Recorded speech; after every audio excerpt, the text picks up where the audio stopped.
ప్రముఖ నటుడు దిల్జీత్ దోసాంజ్ నటించిన సత్లుజ్ చిత్రం 1990ల కాలంలో పంజాబ్లో జరిగిన అకృత్యాలను వాటిపై పోరాడిన జస్వంత్ సింగ్ కాల్రా కథను మళ్లీ తెరపైకి తెచ్చింది. ఖలిస్తానీ ఉగ్రవాదం ఉధృతంగా ఉన్న ఆ రోజుల్లో పౌరులు, పోలీసులు, ఉగ్రవాదులే కాదు ఇలా ఎందరో ప్రాణాలు కోల్పోయారు. అయితే ఈ రక్తపాత చరిత్రలో ఎవరికీ పట్టని, ఏ రికార్డుల్లో లేని ఒక అత్యంత క్రూరమైన అధ్యాయం ఉంది. అదేంటో తెలుసా?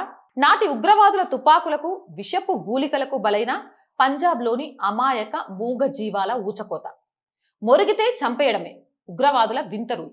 రాత్రి వేళల్లో భద్రతా బలగాలు గ్రామాల్లో గస్తీ తిరుగుతున్నప్పుడు లేదా ఉగ్రవాదులు దాక్కోవడానికి వస్తున్నప్పుడు కుక్కలు మొరగడం సహజం.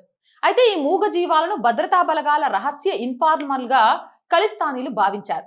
తమ కదలికలు బయటపడకుండా ఉండాలంటే గ్రామాల్లో శునకాలు ఉండకూడదని ఆదేశించారు. ఉగ్రవాదుల భయంతో గ్రామస్తులు తమ ప్రాణాలను కాపాడుకోవడానికి తాము ప్రాణప్రదంగా పెంచుకున్న కుక్కలను తామే చంపుకోవాల్సిన దుస్థితి వచ్చింది. లొంగని శునకాలను ఉగ్రవాదులు కాల్చి చంపగా మరికొన్నటిని యజమానులే పెరుగులో సైనైడ్ గూలికలు కలిపి తినిపించాల్సి వచ్చింది.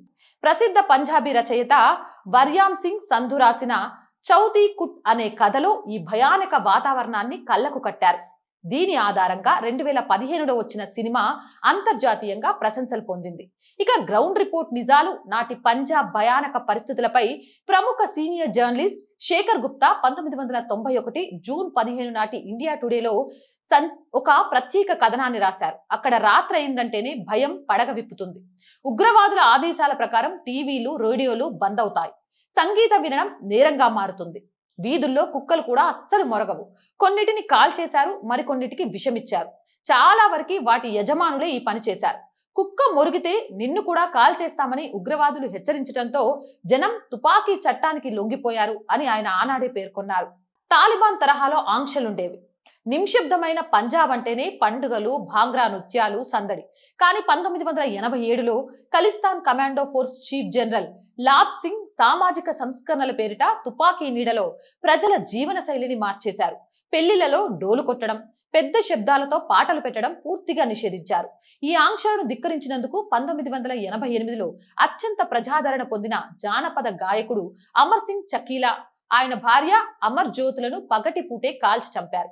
ఈ హత్యతో పంజాబ్ సంగీత ప్రపంచం మొత్తం కూడా గజగజ వణికిపోయింది. సూర్యాస్తమయం కాగానే ప్రజలు ఇండ్లకే పరిమితమయ్యేవారు.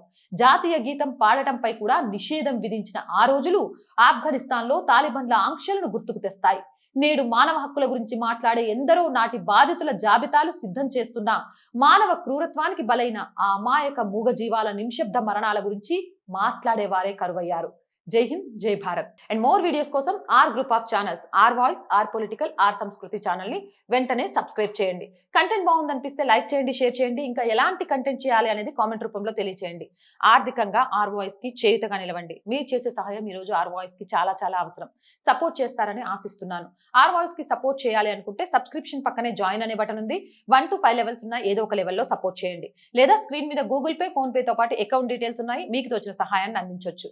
వ్యాపార ప్రకటనల కోసం 8328500576 నెంబర్ని సంప్రదించండి. జై హింద్, జై భారత్.